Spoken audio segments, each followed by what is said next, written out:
هل عمرك حسيت انك بتعمل حاجة معينة غصب عنك؟ في صوت جواك بيزن عليك طول الوقت، بتراجع الباب او الغاز اكتر من مرة مع انك عارف انه مقفول. جربت تقاوم فكرة سخيفة بس حسيت ان هي بتسيطر عليك اكتر؟ تغسل ايدك كتير عشان حاسس ان مش نظيف مع ان شكليا مفيش حاجة؟ لو الكلام ده لمسك فحب اقولك ان ممكن تكون اللي بتواجهه اسمه الوسواس القهري.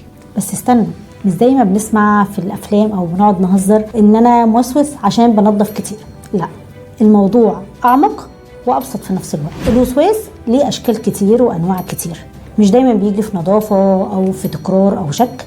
الكرسي ده احنا مع بعض علشان نعرف ايه هو الوسواس القهري، ايه هو انواعه، ايه هو اشكاله، عشان نجاوب على تساؤلات كتير جدا عندك. هل اللي عندي ده طبيعي ولا انا عندي مشكله؟ علشان تقدر تساعد نفسك او تساعد حد بتحبه بيعاني من الوسواس القهري، علشان تقدر تفرق بين الوسواس القهري او الافكار الوسواسيه وبين الافكار العاديه. ازاي تقدر تعيش مع الافكار دي بدون ما تكون بتسيطر عليك. في الكورس ده مفيش كلمات معقده ومصطلحات معقده، في امثله واقعيه، في حلول علميه وعمليه.